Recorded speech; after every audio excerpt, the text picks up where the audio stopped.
मैं डॉक्टर परवेज सोफी हूँ। I am working as managing director Ujala Cygnus hospital.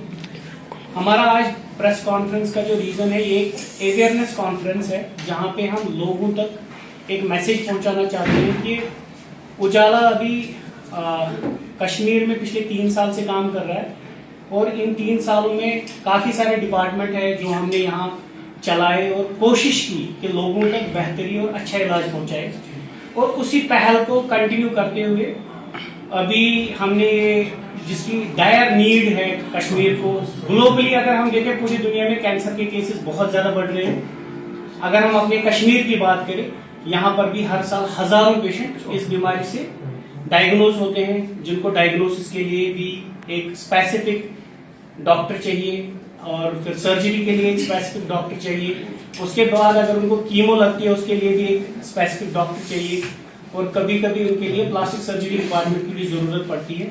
तो हमने एक पहल की कि इन सब डिपार्टमेंट्स को इन हाउस फुल टाइम शुरू किया जाए, और इसी लिए ये प्रेस कॉन्फ्रेंस आज शुरू की है।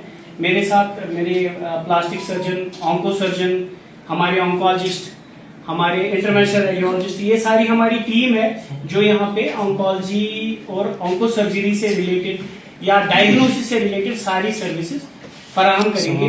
मैं चाहता हूँ कि सब मेरी टीम में जो लोग हैं सब अपना इंट्रोडक्शन दें ताकि लोगों तक भी ये मैसेज पहुंचे कि कौन कौन से लोग हैं जो हमारे लिए यहाँ 24 घंटे आपके लिए फराहम रहेंगे। अस्सलाम वालेकुम, मैं डॉक्टर जुनैद खुर्शीद हूँ। मैं एक प्लास्टिक एंड रिकंस्ट्रक्टिव सर्जन हूँ। हमारा रोल ऑन्कोलॉजी में रहता है। जब हमारे डॉक्टर साहब कोई मैलिग्नेंसी, कैंसर बॉडी से रिमूव करते हैं तो वहाँ एक डिफेक्ट क्रिएट होता है। उस डिफेक्ट की रिकंस्ट्रक्शन बहुत सारी टेक्निक्स हैं, उनमें से सबसे जो डिफिकल्ट एंड सबसे जो बेस्ट टेक्निक है दैट इज माइक्रो सर्जरी। मैंने ऑलरेडी माइक्रो सर्जरी फेलोशिप की हुई है। हम एक मोस्ट ऑफ टाइम्स हम मोस्टली मैलिग्नेंसीज रिकंस्ट्रक्ट कर सकते हैं। मैं doctor Shahnavi, senior consultant surgical oncology यहाँ पे काम करता हूँ, and my specialization is mainly GI oncology, GI malignancies and hepatobiliary malignancies. इसकी मेरी फेलोशिप है जापान से। I am trained in it. We cover oesophagus, stomach, small intestine, large intestine, gynaec malignancy, soft tissue sarcomas, breast cancers, head and neck cancers, thyroid cancers, ये सारे यहाँ पे दस्तयाब हैं। अस्सलामुअलैकुम, myself doctor Abrar, I am consultant medical oncology at Ujala Cygnus. हम यहाँ chemotherapy, immunotherapy targeted, जैसे आजकल सारा जो ट्रीटमेंट है वो इम्यूनोथेरेपी की तरफ गया है ऑन्कोलॉजी में। We will be providing that services also, immuno as well as targeted therapy as well as chemotherapy. और हम स्क्रीनिंग प्रोग्राम भी स्टार्ट कर रहे हैं लंग कैंसर, ब्रेस्ट कैंसर के लिए with collaboration with other departments like radiology as well as surgical oncology. अस्सलाम वालेकुम, मैं डॉक्टर जुनैद काज़मी, मैं एक इंटरवेंशनल रेडियोलॉजिस्ट हूँ। मेरी 2 फेलोशिप्स हैं इंटरवेंशनल रेडियोलॉजी में फ्रॉम एम्स न्यू दिल्ली से। तो हमारा ये रेडियोलॉजिस्ट का मेन काम जो ऑन्कोलॉजी के लिए है वो diagnosis of the disease, then biopsies of the disease, उसके बाद जब कीमो या कोई ट्रीटमेंट होता है सर्जिकल ट्रीटमेंट, फिर देखना कि क्या वो कैंसर क्योर हो गया है नहीं हो गया, उसका रिस्पॉन्स असेसमेंट।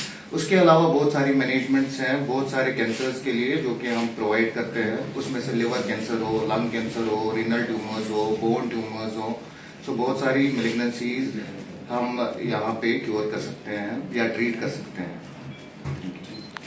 बहुत अच्छा क्वेश्चन पूछा आपने।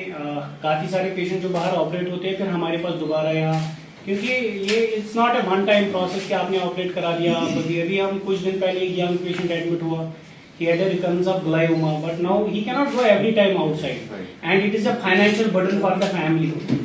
But हाँ कुछ चीज़ें हैं जो जैसे रोबोटिक सर्जरीज है, वो कुछ चीज़ें हैं जो अभी कश्मीर में और डेवलप होने की ज़रूरत है।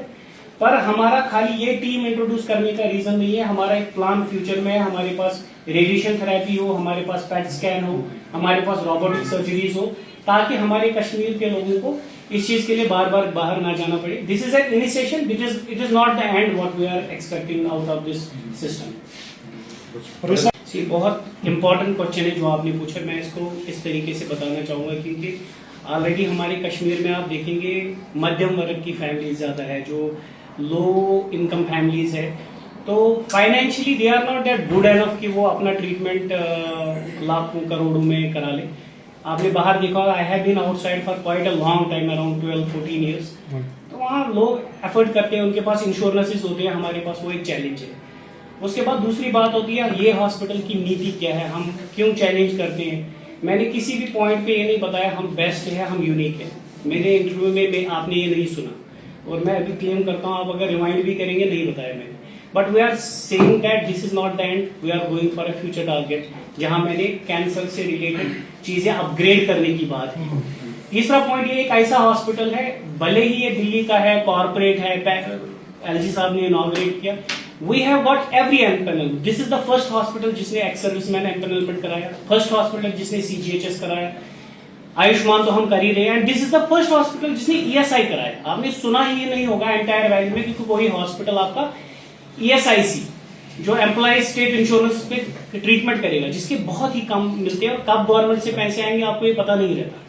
सो मेरा जो कश्मीर आने का रीजन था और कश्मीर में हॉस्पिटल चलाने का, कि हम एक हर पैनल पे काम करें, हर टीपीए पे काम करें, कम रेट पे काम करें, पेशेंट को कंफर्टेबल करें, जहां उसको हमारा रूम चाहिए कि हम उसको कंफर्ट दे सकते हैं, वो कंफर्ट उसको दे। ऐसा नहीं कि हम फ्री ट्रीटमेंट करते हैं, हमें गवर्नमेंट पे करती है, पर उनको एक कंफर्ट चाहिए।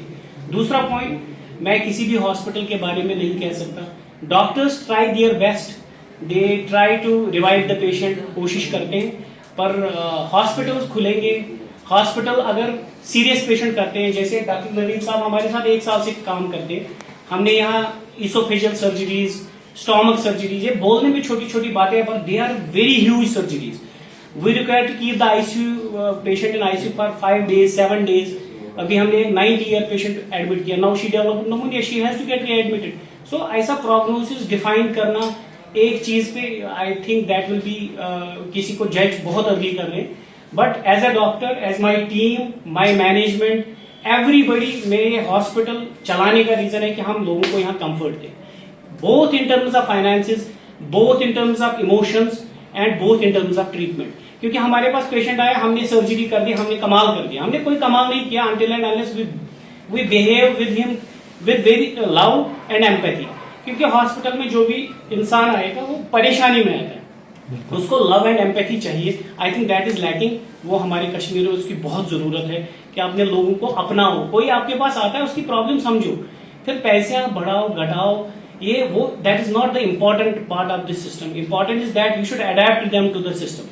वो आपके पास आए, उनका बेहतर इलाज हो, और behave like humans। यस, और नो डाउट हमारे हॉस्पिटल में ऐसा नहीं है डेथ नहीं होती, यहाँ पे भी लोगों की डेथ हुई है, आगे भी होगी, बट ये है कि एक डिग्निफाइड डेथ हो, उसको पता हो मुझे क्या मिला, क्या ट्रीटमेंट हुआ। ऐसा नहीं कि हमने blindly patient, At least the patient should have to be satisfied। Yes absolutely, That's the main point। यहाँ तो मैं एक सिंपल एग्जांपल बताता हूँ, हम कपड़ा खरीदते हैं, जूता खरीदते हैं, ये लाइफ है। अगर आप जूते कपड़े पे इतना एनर्जी लगाते हो, कितने दिन निकलेंगे, कितना रेट है, you have to be very comfortable with the patient, you have to be, ये चीज है कि हम ट्रीटमेंट की बात कर रहे हैं। जी जी एब्सोल्युटली राइट। जो आपने बताया अभी, जैसे अबरार साहब ने बताया, अक्सर बेशतर क्या होता है, पेशेंट लेट पहुंचता है। डॉक्टर साहब उन्होंने अगर आज जरियत ब्रोट हम चलेसी ये ट्रीटमेंट सोर ब्रोट, सो स्क्रीनिंग प्रोग्राम्स, स्क्रीनिंग प्रो, खासकर हमारे गांव में, हम गांव में बड़े हुए हैं, गांव दूर दूर गांव है हमारे, दूर दूर एरिया से।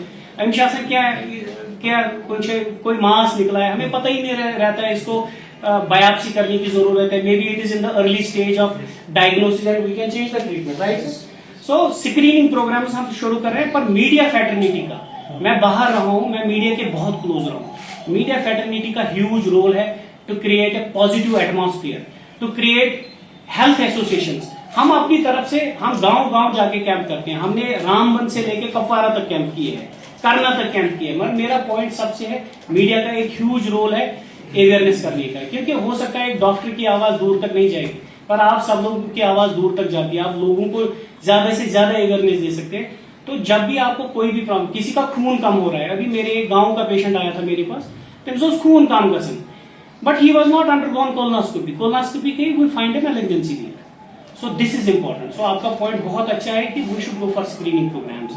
We should look into the problem in a very detail। अगर आपको प्रॉब्लम है तो उसके थोड़ा अंदर जाए। और साथ में आप सब लोगों का बहुत बहुत शुक्रिया यहाँ आने के लिए। ये सब लोगों का प्यार है कि हम लोगों को यहाँ ट्रीट कर पाते हैं। ये उनका एहसान है कि हम पे ट्रस्ट करके हमारे पास आते हैं। हम कोई बड़ा काम नहीं कर रहे, वो हमारे पास आए, वो हम पे ट्रस्ट करते, it is a big thing for us. Thank you. Doctor साहब